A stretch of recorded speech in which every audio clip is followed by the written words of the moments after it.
নমস্কার, আপনারা দেখছেন বীরভূম আরসি টিভি। আপনাদের সঙ্গে আমি বান্টি। শুরু করছি আজকের সংবাদ। বিস্তারিত সংবাদে যাওয়ার আগে দেখে নেব সংবাদ শিরোনাম।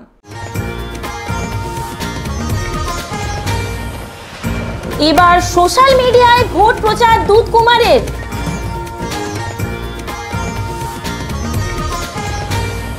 মুরারই ও মোহাম্মদ বাজারে ভোট প্রচারে ব্যস্ত শতাব্দী রায়।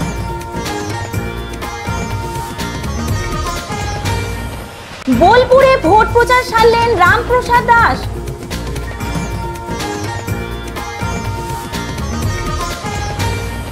তৃণমূলে জনসভা নানুরের কুজুটি পাড়ায়।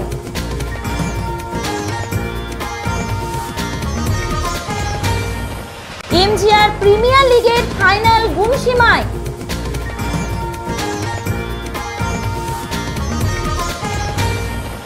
এবার সংবাদ বিস্তারিত। এবার লোকসভা নির্বাচনে সোশ্যাল মিডিয়াকে হাতিয়ার করে প্রচারে নামলো জেলা বিজেপি। পায়ে হেঁটে, গরু গাড়ি চড়ে, কখনো বা সাইকেলে চেপে প্রচারের পাশাপাশি আজ সোশ্যাল মিডিয়ায় ফেসবুক লাইভে বক্তব্য রাখলেন বীরভূম লোকসভা কেন্দ্রের বিজেপি প্রার্থী দুধকুমার মণ্ডল। তিনি বলেন, ফেসবুক লাইভে নেতা বা প্রার্থীদের গ্রহণযোগ্যতা নিয়ে বিবেচিত হয়। এলাকার সুবিধা অসুবিধা নিয়েও প্রচুর মানুষ প্রশ্ন ছুড়ে দেন ফেসবুক লাইভে।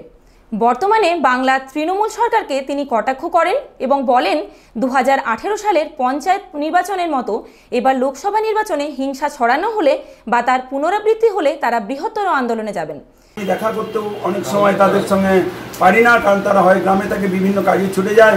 এই ফেসবুক লাইভের মাধ্যমে আমি অন্তত মনে করি গ্রামের যুবক যুবতী বেকার ছেলেদের কাছে পৌঁছে যেতে পারবো। তাদের কাছে আমার এই আবেদন যে কেন আমি এই বীরভূমের লোকসভা কেন্দ্রে প্রতিদ্বন্দ্বিতা করছি, কেন একটা শাসক দলের দুয়ারের সাংসদের বিরুদ্ধে প্রতিদ্বন্দ্বিতা করছি, সেই প্রতিদ্বন্দ্বিতার অর্থ এবং তার প্রমাণটা আমি রাখার জন্য তাদের কাছে প্রার্থনাটা জানাতে চাই।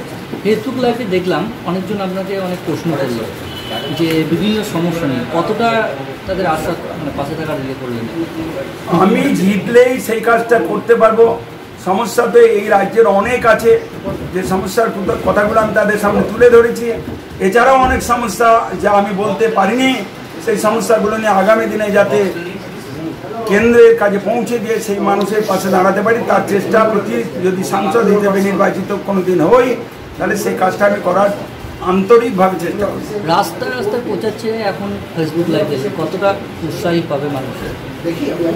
আজকে তো এই যে ডিজিটাল ইন্ডিয়ার যুগে প্রত্যেক যুবক যুবতীর হাতে ফোন আছে, তারা প্রতিনিয়ত ফোন ঘাটছে এবং এই ডিজিটাল ইন্ডিয়ার স্বপ্নকে তারা সফল করছে।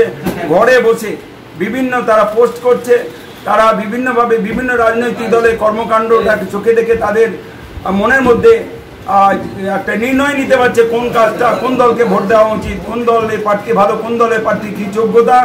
আজকে এটা কিন্তু একান্ত সম্ভব হচ্ছে এই ফেসবুক লাইভের মাধ্যমে এবং এই ইন্টারনেট এই যুগের কারণে। সেই জন্য এর গুরুত্ব অপরিহার্য এবং গুরুত্ব অপরিসীম।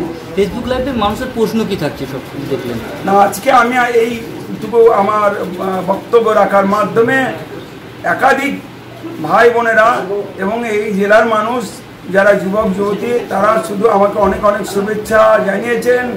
আমি এই লড়াইয়ের মাঠে আসার জন্য এবং লড়াই করার জন্য আমি যেভাবে এগিয়ে চলি তার জন্য তারা আগাম শুভেচ্ছা জানাচ্ছেন। দাদা, আপনি এগিয়ে চলুন, আমরা আপনার সঙ্গে আছি।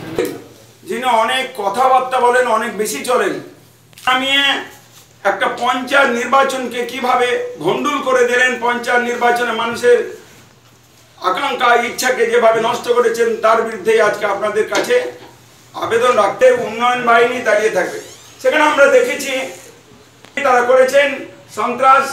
গত 2011 সালে নির্বাচনের পর পশ্চিমবাংলার যে পঞ্চায়েতগুলোতে এবং পৌরসভা এবং জেলা পরিষদের তৃণমূল শাসন করছিল, ক্ষমতায় ছিল, সেখানে কেন্দ্রের দেওয়া কোটি কোটি টাকা, উন্নয়নের টাকাকে তারা আত্মসাৎ করেছে, অবৈধভাবে খরচ করেছে, অন্যায় খরচ করে সেই টাকাগুলোকে পার্টির ক্যাডারদের পকেটে তুলে দিয়েছে। 34 বছরে যে বামফ্রন্টের রাজনৈতিক ব্যবস্থাকে নস্যাৎ করার জন্য, মানুষের গণতান্ত্রিক ভাবনাকে মর্যাদা দেওয়ার জন্য মাত্র অনুরোধ জানাবো, যেখানে বেকার ছেলেরা চাকরি পায় না, টাকা না দিলে চাকরি হয় না, যেখানে প্রশাসনের কাছে গিয়ে বিচার পাওয়া যায়। আমরা এটাও দেখেছি যে বিজেপি কর্মীদেরকে পার্থ দাসের report, Birbhum RC TV, Suri. আজ বীরভূম লোকসভা কেন্দ্রের প্রার্থী শতাব্দী রায়কে মুরারই 1 নম্বর ব্লকের কনকপুর গ্রামে ভোট প্রচারে দেখা গেল। এদিন তিনি এলাকায় ছোট ছোট জনসভা করে তাকে ভোট দেবার আহ্বান জানান। তিনি বলেন, যে বিশ্বাসে আপনারা আমাকে আগেও ভোট দিয়েছেন সেই বিশ্বাস অটুট রেখে আবারও ভোট দেবেন। তিনি রাজ্য সরকারের উন্নয়নের নানান প্রকল্পগুলি জনসমক্ষে তুলে ধরেন। এদিন তাকে মোহাম্মদবাজারেও ভোট প্রচারে দেখা যায়। এখানে তিনি হুড খোলা জিপে প্রচার সারেন। যে সুবিধাগুলো দিয়েছে সেগুলো নীল সাইকেল সারা রাস্তায় দেখা যাচ্ছে, যেটা সবুজ সাথী। আমাদের মেয়ের গতিধারা গাড়িতে দেখতে পাবেন, গতিধারা লেখা থাকে, মানে সেটা আমাদের সরকার দিয়েছে। এছাড়াও রয়ে গেছে মানবিক বলে একটা স্কিম, যেটাতে প্রতিবন্ধীদের মাসে 1000 টাকা করে দেওয়া, যেটা কোনো বিপিএল দরকার হচ্ছে না, এপিএল দরকার হচ্ছে না, কোটা দরকার হচ্ছে। গীতাঞ্জলির বাড়ি দিয়েছে। আপনার রামপুর থেকে দেখবেন যেখানে বস্তি ছিল, বস্তিটা উঠে পুরো ফ্ল্যাট হয়েছে, সেই ফ্ল্যাটে ওই বস্তির মানুষগুলো থাকছে। এইসবগুলো আমাদের সরকার করেছে, আমাদের আগে কোনো সরকার এই সুযোগগুলো দেয়নি। আমি জোর দিয়ে বলছি কেন দেয়নি, কারণ আমি এই পশ্চিমবঙ্গে থাকি, আমি এই পশ্চিমবঙ্গের ভোটার, আমি এই পশ্চিমবঙ্গের নাগরিক। আমি জানি যে আমাদের আগের সরকার কে দিয়েছিল, কে দেয়। আমরা তো বলছি না যে আপনাদের ভোট দিন এটা করব, ভোট দিন এটা করব, ভোট দিন ওটা করব। আমরা কি বলছি, এগুলো করেছি, আপনারা ভোট দিন। কাজের হিসেব দিয়ে ভোট চাইছি, কাজের প্রমাণ দিয়ে ভোট চাইছি। এরা আমরা ভোট দিলে করব বলেছি বলে করিনি, এরকম হয়নি। আমি যেখানে 2009 সালে এসেছিলাম তখন দেখতাম যে রাস্তায় বহু রাস্তা খারাপ। আমরা আপনার এই রাস্তাটা আমি দেখলাম খুবই খারাপ হয়ে রয়েছে, বহু রাস্তা খারাপ। সেখানে গ্রামের ভেতরে ভেতরে রাস্তা কংক্রিট হয়ে গেছে। মুরারই থেকে সৌগত মণ্ডল এবং মোহাম্মদবাজার থেকে Laltu Mukherjee report, Birbhum RC TV. Lok Sabha নির্বাচন এগিয়ে আসতেই প্রচারে ব্যস্ত সমস্ত রাজনৈতিক দল। আজ বোলপুর লোকসভা কেন্দ্রের বিজেপি প্রার্থী রামপ্রসাদ দাস বোলপুরে পায়ে হেঁটে ভোট প্রচার করলেন। এদিন রামপ্রসাদ বাবু ছাড়াও বিজেপির কর্মী সমর্থকরা এই প্রচারে অংশ নেন। উল্লেখ্য, রামপ্রসাদ বাবু 2016 সালে বিধানসভা নির্বাচনে দুবরাজপুর বিধানসভা কেন্দ্রে দাঁড়িয়েছিলেন, কিন্তু এবার তাকে দেখা যাচ্ছে বোলপুর লোকসভা কেন্দ্রে লড়াই করতে। সারা ভীষণ ভালো, মানুষের হৃদয়ে বিজেপি ঢুকে গেছে, মানুষের হৃদয়ে মোদি তার নাম ডেকে ফেলেছেন, মানুষ মোদিকে চাইছেন, মোদির প্রতিনিধি হিসাবে আমি প্রচার করে বেড়াচ্ছি। জয়ের ব্যাপারে আপনি কতটা আশাবাদী? বোলপুর লোকসভা বিজেপি জিতবে, আমি 100% নিশ্চিত। মানুষ তৃণমূল থেকে সরে গেছে। আপনাদের লড়াইটা মূলত কার বিরুদ্ধে, সিপিআইএম না তৃণমূল? এই মুহূর্তে তৃণমূল, সিপিএমও আছে, তবে তৃণমূল এখন অনেক পিছিয়ে গেছে। যেহেতু শাসক দল এখন তৃণমূল, মেন প্রতিদ্বন্দ্বী সিপিএম, তৃণমূলের সাথে বিজেপিরই হবে। ওদের উন্নয়ন সন্ত্রাসবাদ, ওদের উন্নয়ন লুট করা, মোদি সরকারের পাঠানো পয়সাগুলোকে নিয়ে আসল উন্নয়ন করছেন মোদি। মোদি উজ্জ্বলার মাধ্যমে গ্যাস দিচ্ছেন সবাইকে, বাড়িঘর দিচ্ছেন, চাষিদের জন্য পয়সা দিচ্ছেন। হ্যাঁ, অর্থাৎ মোদির উন্নয়নের পয়সাগুলো নিয়ে তারা মেরে খাচ্ছেন। এদের মেরে খাওয়াটা হচ্ছে উন্নয়ন, আসল উন্নয়নের কাজ মোদি করছেন।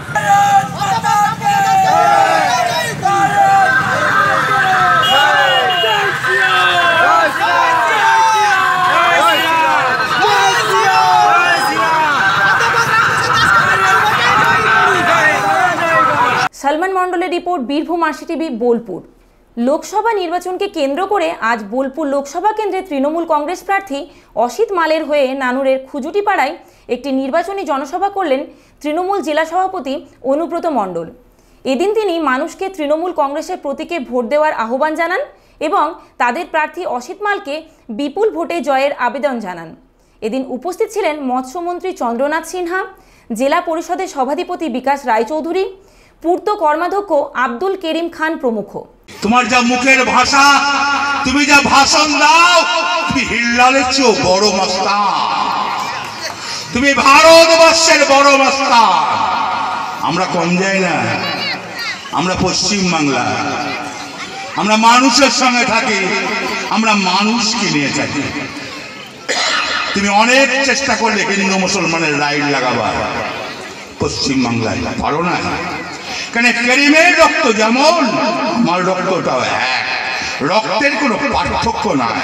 ওই জন্যই তুমি দাঙ্গা লাগাতে পারবে, আর পশ্চিম বাংলায় তুমি একটা দাঙ্গাও লাগাতে পারবে না। মমতা ব্যানার্জি মানুষের কথা চিন্তা করে, সমাজের কথা চিন্তা করে, সব শ্রেণীর কথা চিন্তা করে। আপনারা বোধহয় শুনেছেন আমরা কন্যাশ্রীতে বিশ্বে ফার্স্ট হতে চলেছি। আবার আপনারা জানেন রূপশ্রী করেছে কার জন্য? কার জন্য করেছে? আপনার বাড়ির মেয়ে, আমার বাড়ির মেয়ে। বিবাহিত যোগ্যতা হলেই বিয়ের যোগাযোগ করার পর একটা কার্ড যদি বিডিওকে দেন 25,000 টাকা পাবে। তাহলে মমতা ব্যানার্জি চিন্তা করে সাধারণ মানুষের কথা। আজকে স্বাস্থ্য পরিষেবা কোথায় নিয়ে গেছে? বিনামূল্যে ওষুধ পাওয়া যায়। এই চিন্তা কে করেছিল? মমতা ব্যানার্জি করেছিল। আজকে শিক্ষার হার কোথায়? আজকে শিক্ষার হার কোথায় ছিল? কই মোদি, তুমি তো একটাও ইউনিভার্সিটি ভারতবর্ষে খোলো না। তুমি তো আসার সময় বলেছিলে আমি প্রত্যেক রাজ্যে একটা করে এইমস করব, করলে না তো হসপিটাল। আর মমতা ব্যানার্জি দেখিয়ে দিল রামপুরহাটে সুপার হসপিটাল, সিউড়িতে সুপার হসপিটাল এবং বোলপুরে সুপার হসপিটাল। এমন কোন পশ্চিম বাংলায় নাই হসপিটাল করে না। এমন কোন ইউনিভার্সিটি 26টা কলেজ ইউনিভার্সিটি করেছিল মমতা ব্যানার্জি 7 বছরে করেছে। আর 34 বছরে বামফ্রন্ট সিপিএম করেছে মাত্র 5টা। তাহলে এই যুগে মমতা ব্যানার্জি করে 26 আর 34 বছরে হয় না। কেন হয় না রামচন্দ্র বাবু? আবার আপনার দাঁড়াবার শখ হয়েছে। 2বার হেরেছেন, এবারে 3বারে হারবেন। ঠিক করব, এবার আপনি হারবেন আবার। লোক সামালতে পারছেন না। দিল্লি যাওয়ার লোক, প্লেনে করে যেতেন বিনা পয়সায়, সেই লোকটা সামালতে পারলেন না। হারিয়ে ছাড়বো, গোহারা করে হারাবো, তারা করব। জায়গা জল চাইলে জল। এ ভোট মমতা ব্যানার্জির ভোট, এ ভোট মেহনতির ভোট, এ ভোট সংগ্রাম করা ভোট। দিল্লি যেতে গেলে মমতা ব্যানার্জির হাত ধরে যেতে হবে। তাই বন্ধু, আপনাদেরকে বলতে এসছি, অনেকক্ষণ দাঁড়িয়ে আছেন। লিখে তো ভারতী অসিত মালকে ছড়া ফুল চিহ্নে ভোট দিয়ে বিপুলভাবে জয়ী করব। বীরভূম সিট থেকে আমরা সর্বপ্রকার জায়গা সবার ঊর্ধ্বে নিয়ে যেতে চাই বাংলার।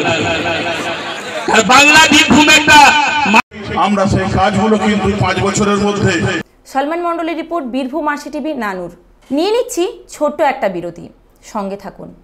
আপনি কি স্বপ্ন দেখছেন নতুন বাড়ি তৈরি করার, কিন্তু বুঝে উঠতে পারছেন না ঠিক কোথায় গেলে সঠিক জিনিসের সন্ধান পেতে পারেন? আপনার স্বপ্নের ছবিতে রং ভরে দিতে সাথে আছি আমরা, তেওয়ারি হোম ডেকর।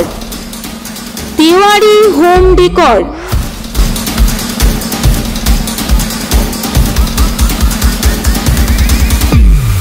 এখানে রয়েছে বিভিন্ন ধরনের উন্নত মানের মার্বেল, টাইলস, রং ও স্যানিটারি ফিটিংস,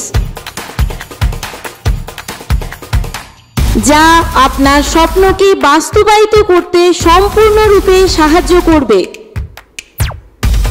যোগাযোগের ঠিকানা সাতকিন্দুরি, দুবরাজপুর, বীরভূম। Mobile number 9732218201। নারী ও শিশু বিকাশ এবং সমাজ কল্যাণ দপ্তরের ICDS প্রকল্পে সুপারভাইজার পদে West Bengal public service commission দ্বারা নিয়োগের জন্য সরাসরি বা ডাইরেক্ট নিয়োগের ক্ষেত্রে অনলাইন রেজিস্ট্রেশন এবং অনলাইন অ্যাপ্লিকেশন শুরু হচ্ছে 14ই মার্চ 2019, শেষ হবে 16ই এপ্রিল 2019 রাত 12টা। অঙ্গনওয়াড়ি কর্মী বা কেস ওয়ার্কার পদে নিযুক্ত প্রার্থীদের প্রমোশনের ভিত্তিতে নিয়োগের ক্ষেত্রে অনলাইন অ্যাপ্লিকেশন শুরু হচ্ছে 18ই মার্চ 2019, শেষ হবে 15ই এপ্রিল 2019। সঠিক ও নির্ভুলভাবে অ্যাপ্লিকেশন করার জন্য সত্বর যোগাযোগ করুন। Sandip cable and internet, Rabindrapalli, Radhika Ranjan market, room number F8, দ্বিতীয় তল, Suri, pin number 731101, Birbhum. Mobile number 9800850474। ফিরে এলাম বিরতির পর। গোটা দেশ যখন IPL খেলায় মেতে উঠেছে, তখন জেলার প্রত্যন্ত গ্রাম সদাইপুর থানার বড়গুন সীমায় এমজিআর প্রিমিয়ার লিগে মেতে উঠেছে বীরভূম জেলার ক্রীড়াপ্রেমীরা। গতকাল এমজিআর ক্রীড়া প্রাঙ্গণে আইপিএল এর ধাঁচে এমজিআর প্রিমিয়ার লিগের পরিসমাপ্তি ঘটল। গত 26শে মার্চ 8টি দল নিয়ে শুরু হয় এই খেলা। গতকাল চূড়ান্ত পর্যায়ে খেলায় মুখোমুখি হয় বান্ধব কমিউনিকেশন সাঁইথিয়া কিংস ও দুবরাজপুর বজরঙ্গী রয়্যালস। প্রথমে দুবরাজপুর বজরঙ্গী রয়্যালস 20 ওভারে 182 রান তোলে। জবাবে বান্ধব কমিউনিকেশন সাঁইথিয়া কিংস 19 ওভার 3 বলে নির্ধারিত রান তুলে নেয়। বিজয়ী দলকে ট্রফিসহ 1,20,000 টাকা এবং বিজিত দলকে ট্রফিসহ 80,000 টাকা দেওয়া হয়। এদিন উপস্থিত ছিলেন দুবরাজপুর পৌরসভার প্রাক্তন পৌরপ্রধান পীযূষ পাণ্ডে, প্রাক্তন উপপৌরপ্রধান মির্জা শৌকত আলী, রায়হান ইকবাল, কালীপ্রসাদ মাহারা সহ অন্যান্য অতিথিবৃন্দ। এমজিআর কর্ণধার শেখ মুহিম জানান, প্রথম বছর আইপিএলের ধাঁচে খেলা হচ্ছে এমজিআর ময়দানে। এই খেলায় দর্শকদের উৎসাহ ও উদ্দীপনা লক্ষ্য করা যায়। বছর করালাম, আশা করব সামনের বছর আরও ভালো করার চেষ্টা করছি। এই খেলায় মোটামুটি 8টা টিম অংশগ্রহণ করেছিল, তারা আজকে ফাইনাল খেলা হলো। ফাইনাল খেলাতে বান্ধব কমিউনিকেশন এবং বজরঙ্গী রয়্যাল এই দুটো টিমের আজকে ফাইনাল ছিল। খুব ভালো খেলা হয়েছে এবং অনেক দর্শক এসেছিল, তারাও খেলাটা দেখেছে। আজকের বান্ধব কমিউনিকেশন ভালো করে খেলে জিতেছে। শেখ মোতাহার হোসেন ও আস্তাক আলীর রিপোর্ট, বীরভূম আরসিটিভি গুণসীমা। আজকের সংবাদ এই পর্যন্ত। পরবর্তী সংবাদের জন্য চোখ রাখুন বীরভূম আরসিটিভির পর্দায়। নমস্কার।